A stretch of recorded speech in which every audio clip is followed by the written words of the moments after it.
And who are you? The proud horse head that I must bow so low. Only a cat of a different coat. That's all the truth I know.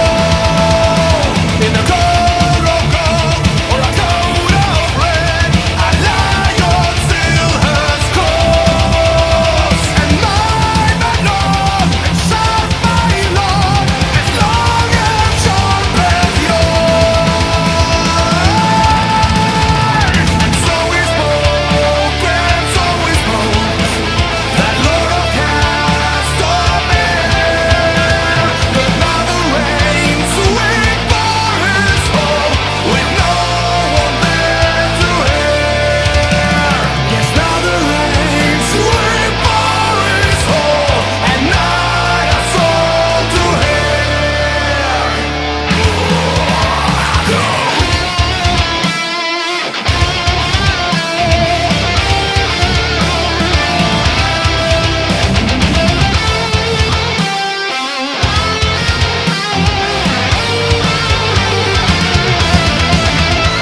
And who are you? The proud horse head that I must bow so low. Only a cat of a different coat. That's all the truth I know. And though a coat or a coat of red, a lion still has claws. And mine, my lord, and sharp my lord, as long as sharp as yours. And so we spoke, that Lord of Castamere. But now the rains wait for his fall, with no one there to hear. Yes, now the rains wait for his fall, and not a soul to hear.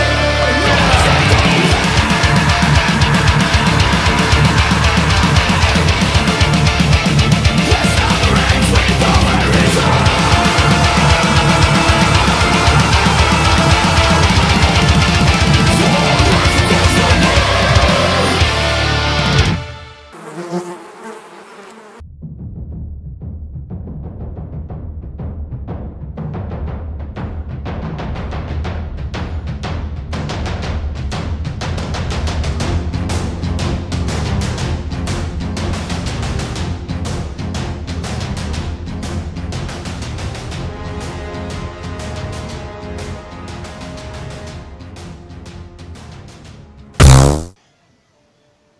Bonjour à tous, bienvenue sur le Corner Gulson, c'est Brax. Aujourd'hui, retour de tournoi pour le MST, Mirai Strategic Tournament numéro 3, qui s'est déroulé à Villeneuve-d'Ascq le 24 et 25 novembre 2018, près de Lille. Organisé par Tartignol, c'est la première fois que j'allais dans un tournoi organisé par le MST. Et j'y allais donc avec Edric des Résistants Battle, Kermit de la WBT, que vous connaissez notamment pour avoir gagné pas mal d'IR, et puis être le capitaine de la team Portugal à l'ETC. Et je rejoignais également 4 copains des Cheveux de la Duchesse, l'association nantaise, à savoir Cheveux, Kairos, Gozer et Mirkos. Nous étions donc 32 joueurs, un tournoi sur 2 jours, 5 parties, 3h30 par partie. Les listes ne sont pas connues à l'avance. Alors, ça c'est une nouveauté pour moi, mais c'est quelque chose qu'ils ont déjà éprouvé dans le Nord plusieurs fois. On n'a pas besoin d'envoyer les listes pour valider l'inscription, et en fait on n'envoie pas du tout les listes. On arrive le matin avec 3 listes imprimées, une qui va nous servir pour nous, une qu'on va donner à nos adversaires à chaque ronde et qu'on va récupérer, et une qu'on dépose avant la première ronde au niveau de l'orga qui va, pendant le tournoi, pendant le samedi, vérifier la liste. En cas d'erreur, selon le type d'erreur, en gros, c'est l'orga qui va venir pour modifier notre liste, et parfois aléatoirement, souvent en enlevant une option, un objet magique, ce genre de choses, ce qui peut quand même bien retourner des stratégies ou des choses qu'on comptait faire avec notre liste. Donc, moi je trouve ça pas mal. Ça permet de tester jusqu'au bout les listes qu'on veut emmener au tournoi, de ne pas être figé par une liste qu'on a envoyée un mois et demi avant, et qu'au final, on se rend compte que on gère pas du tout un certain nombre de match-up, ce genre de choses, où on n'a plus envie, ou peu importe. Donc ça c'est pas mal. Après, ce qui est un petit peu dommage du coup, c'est qu'on peut pas voir un peu les listes qui vont nous arriver dessus. On les découvre au tenté, mais étant donné qu'il n'y a pas de stratégie comme avec l'élément d'équipe ou le défi Triskel, notre adversaire c'est notre adversaire. D'ailleurs, l'appariement se fait avec la ronde suisse, la vraie.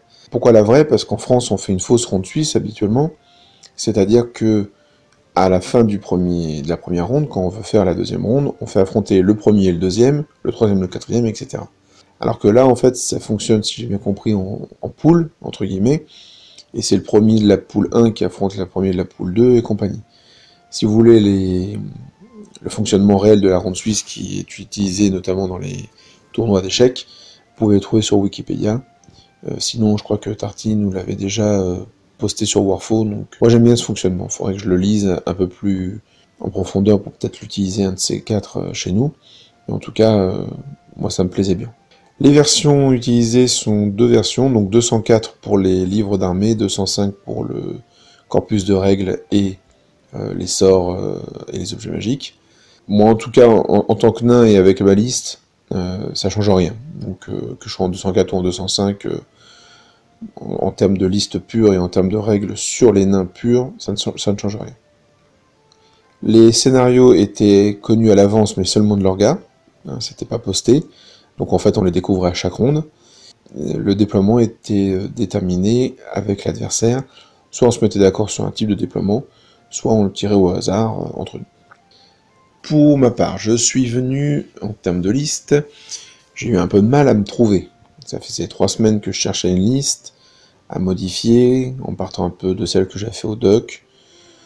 Et puis voilà, il manquait la redirection, il manquait du tir, donc je l'ai rajouté avec des copters, avec des bombers, avec des petites unités, mais j'ai réussi à rien, je me suis un peu trop pris la tête, je pense, en fait. Et vu que je n'ai pas de vocation à viser les qualifs ou ce genre de choses, et ben je me suis dit, autant que j'aille avec une liste qui m'a fait plaisir, je vais la modifier un petit peu, donc j'ai repris ma liste du doc et je l'ai modifiée. Alors, je joue. Alors, en général, un roi sur trône, habituel, donc force 6 AP3, D3 PV, il a donc 6 points de vie, une 1+, une 5+ d'invue et une 4+, avec son bouclier quand il est de face. Il porte la Holstone et la rune de mining, donc je rappelle, on choisit au début de la partie un décor, qui sera pour nous un open terrain pour les mouvements de marche et de marche forcée. Ça ne fonctionne pas pour les charges, ça ne fonctionne pas pour les fuites. Ça peut permettre d'éviter un lac, une forêt d'elfes sylvains, ce genre de choses, des ruines. On ne fait pas les tests de terrain dangereux, ce genre de choses.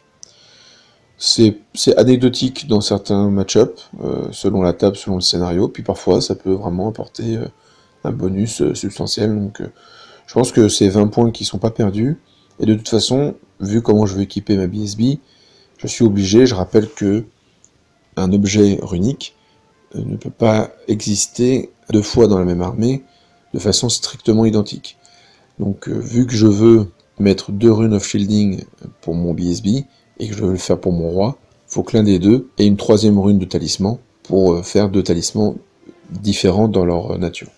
Ma BSB justement, donc elle est avec son bouclier, la même invue que le roi, une 3+ de sauvegarde, et elle porte le runique standard of shielding, ça fait beaucoup de shield pour cette petite figurine, qui donne une 5+ invue contre les attaques de tir, et qui la donne à 6 pouces autour du porteur.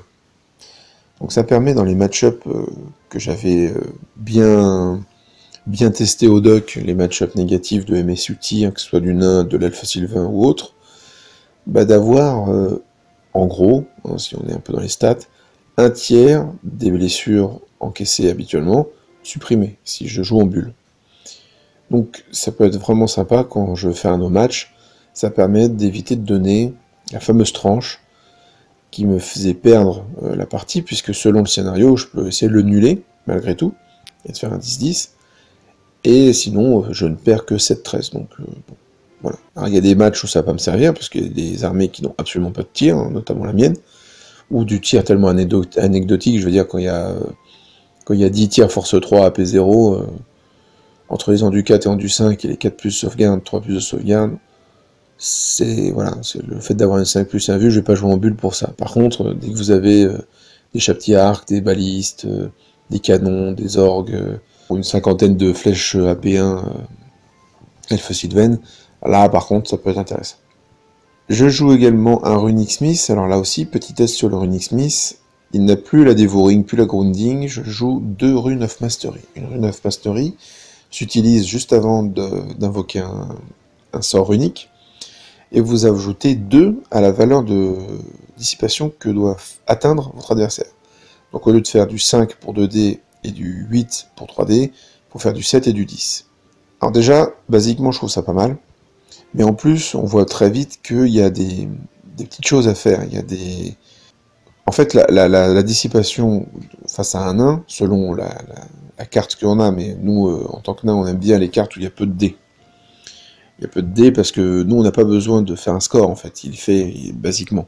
Par contre en face ça crée du questionnement, est-ce que je dissipe, est-ce que je lance un dé pour faire 5+, etc.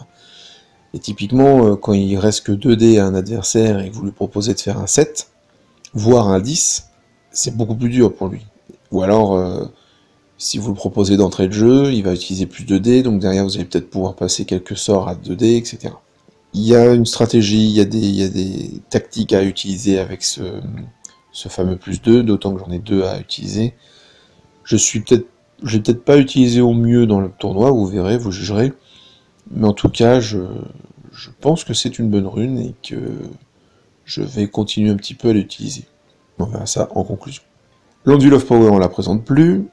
Les 30 Greybards habituels, sauf que cette fois ils n'ont plus la bannière de rapidité, ils ont la Runic Standard of Sweetness qui donne l'avant-garde au pack. Donc en fait, j'aurai ma Death Star qui pourra faire 12 pouces d'avant-garde, et si j'ai le premier tour, et le plus souvent je vais essayer d'avoir le premier tour, faire 9 pouces de plus, donc 21 pouces, ça lui fait traverser la table, et elle se cale devant l'armée adverse, et puis bah après, c'est le tour 1, et il faut pouvoir faire quelque chose contre ce truc. Sachant que l'avant-garde permet aussi de se redéployer un petit peu, et puis surtout n'est pas obligatoire, ou alors je peux l'avancer juste pour, de 1, couper l'avant-garde adverse, et de 2, calmer les ardeurs si jamais il voulait essayer de me déborder ou quoi.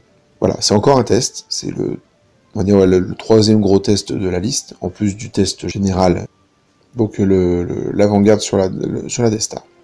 Le petit pack de 15 Greybards, 385 points, ils ont la Relentless, donc eux ils sont là pour le scoring, hein, typiquement, mais c'est une petite unité qui est pas négligée, parce qu'elle est capable de bouffer d'autres petites unités, elle est capable de faire mal quand elle arrive de flanc, donc voilà, elle est fearless, j'ai encore un peu de mal dans le déploiement à l'utiliser, vous verrez, vous jugerez, mais voilà, je suis plutôt content de mes bases en fait, les 30 et 15 Greybards c'est vraiment pas mal.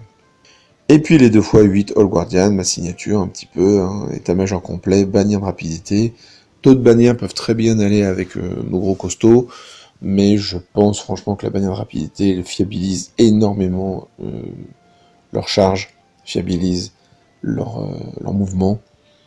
Faut pas oublier qu'on peut choisir l'avant-garde, on les choisit après les sorts, donc on sait pas totalement comment ça va se passer au niveau du déploiement, mais vu que la DS a avant-garde, ça fait quand même que vous avez toute l'armée, parce que c'est pas l'Ondule of Power ou les 15 Greybards qui sont là pour agresser.